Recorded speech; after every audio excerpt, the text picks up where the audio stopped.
Hey everybody, it's Alex from Heavy New York, invading California at Namm 2018, and today we got Once Human, the band that was #1 on the top albums of 2017 with Evolution. Thank you so much. I just found out I'm #1 at something today. Yeah, the #1. I've never been that before. You got to get a Once Human foam finger now. Speaking of that, Once Human was actually seriously considering getting those. God, I don't know. Kids in the 90s might remember these tubes that when you flip them around, it would go, oh. Yep, I remember those. I was born in '93, so I just barely remember. Anyway. You got to make it sound like Lauren's vocals. Well, it already does. Yeah, we're thinking about getting some custom-made Once Human.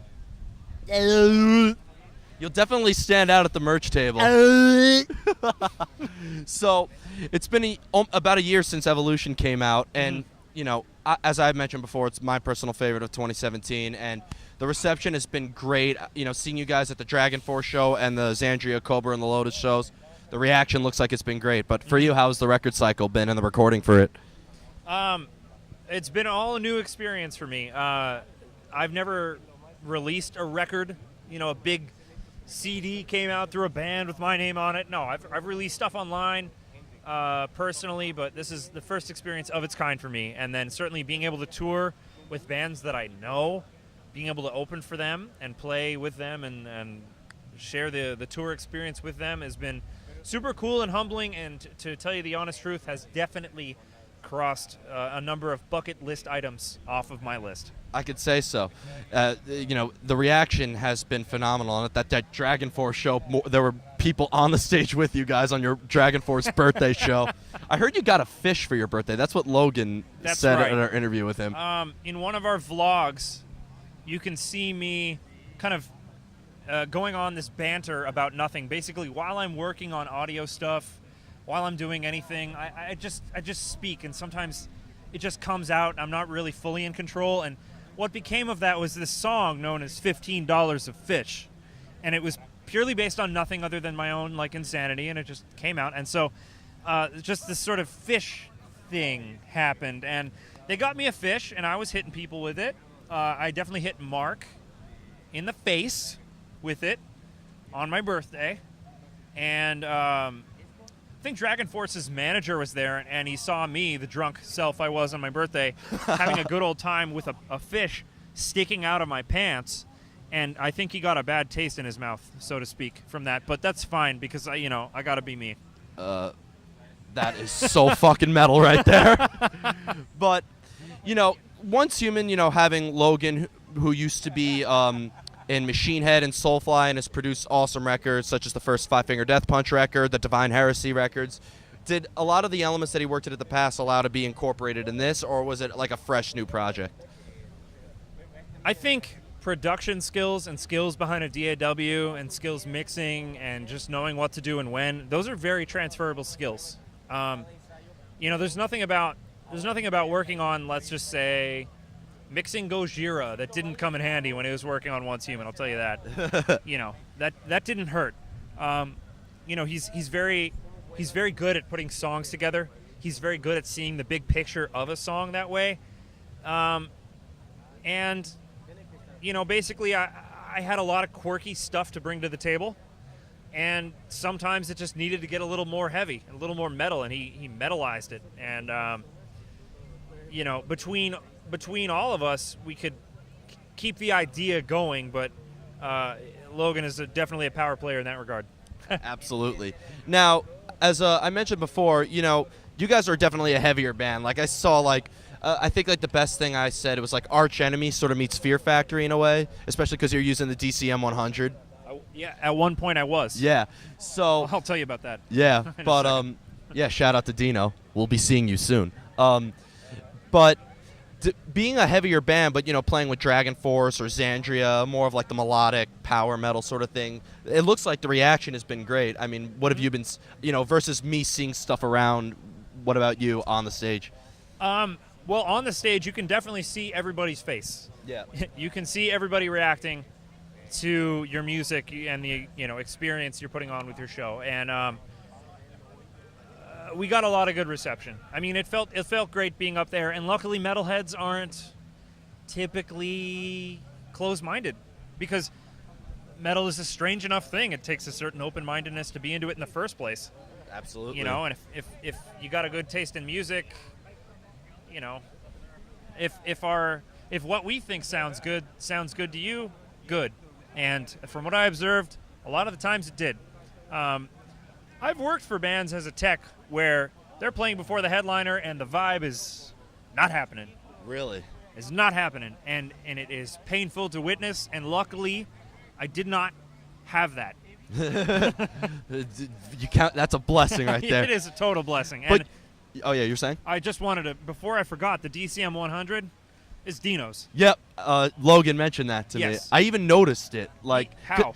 Because less than a year before that Xandria show, he was doing the Demanufacture in its entirety tour. Yes. And I was like, that guitar looks very, very familiar. Yes. I met Once Human because I was Dino's tech. Really? Yes. I know that you teched for All That Remains. I didn't know that you teched for Dino. Yes. I was their tech on that tour, on the Demanufacture tour. Really? Yes. And so I was working on the guitar that I then got to borrow. Why I borrowed it is because I needed a guitar with those pickups in particular because I really liked them. Of course. It turns out that I really love passive pickups, but live they're a mess for me.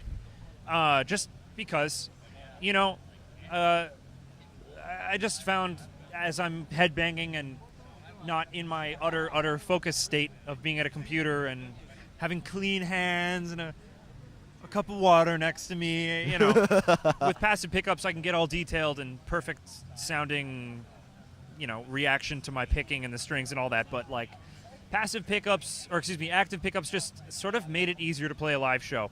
Definitely. And I knew from experience that I really wanted to use Dino's pickups, and so I just asked Dino if I could borrow one of his guitars, and he was totally cool with it. And it turned out to be that one. Yeah, and it's a longer scale neck too, so when you down tune, it has to be a little bit easier, right? Right, and it was totally easy. Especially being the guy that worked on it. Prior to that, I knew it was in decent enough condition. So you have experience. It was a match made in heaven. Yes, and then the reason I needed those is because Ibanez, Rosewood was recently marked as endangered. I heard something about right. that. Not every type of rosewood is endangered, but because rosewood in general was marked endangered, all the rosewood imports got screwed up by paperwork. So as I understand it, the guitars that I was waiting for, the new multi-scale stuff, or as of last year, the new multi-scale stuff by Ibanez, was sitting in a sea container on hold. Yeah, So yeah. Logan mentioned that when I spoke to him. I totally had to borrow that guitar to not bring an Ibanez K7 on the road, which has, for me, Lundgren M7s in it, which are the loudest pickups on earth. You can hear the kick drum through that pickup. I was able to hear it loud and clear at that Dragon Force show. That was a loud motherfucking show. Thank you, Andrew Peters. But and you mentioned that you tech, like I know that you tech for All That Remains in Fear Factory. So how does it feel, like, you know, working behind the scenes and then playing on stage? It's To tell you the truth, as the tech in my band, I would be the guy setting up and tearing down. Playing a show and wanting to play it well added a stress factor.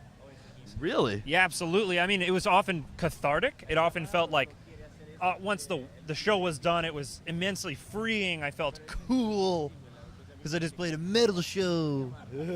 You know, but at the same time, I was caring about the logistics of getting on and off the stage and being the tech at the same time. And so it was a lot of things to juggle. And I'll tell you, after doing my first couple tours with Once Human and then going back to teching, it was like, this is easy. I don't have to play a show. Well, I hope though on your birthday show, you know, with running around with the fish and everything, that it'll, you know, that you got to at least got the night off there. People took care of me that day. I would certainly hope so. It looks like you needed it. I was hurting for 3 days after that. Yeah, New York, we bring it.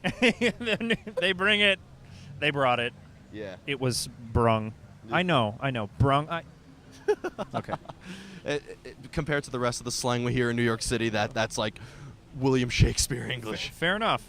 But before we go, I want to truly thank you so much for your time. Oh, yeah. For the second recording, I forgot to hit record on my audio. That's fine. Yeah, you're apologizing to a guy who screws up for a living. Exactly. But Evolution's out. It's been a year. Could we be expecting any more tours or new music from Once Human? Tours in the works. We got Australia, headliner tour. Yep, I saw that. It's going to be hard to get to if you're from the States. We have some things in summer. We have a confirmed festival in Sweden, and things may or may not be booked in and around that time in Europe. Or, sort of that's getting handled. And then some interesting things in the fall as well. Could we be hitting the States again? We very well may. You're going to tell me once I turn the recording off, right? Yes. He'll tell me off air. Yes. But again, man, thank you so much for your time. Everybody, Of course. Max from Once Human, pick up their latest record, Evolution, #1 on the heavy New York charts. Be sure to catch them on their up-and-coming tours if you're in Australia, Europe. Sorry. This is Heavy New York invading California. We'll see you next time, everybody. Cheers, guys.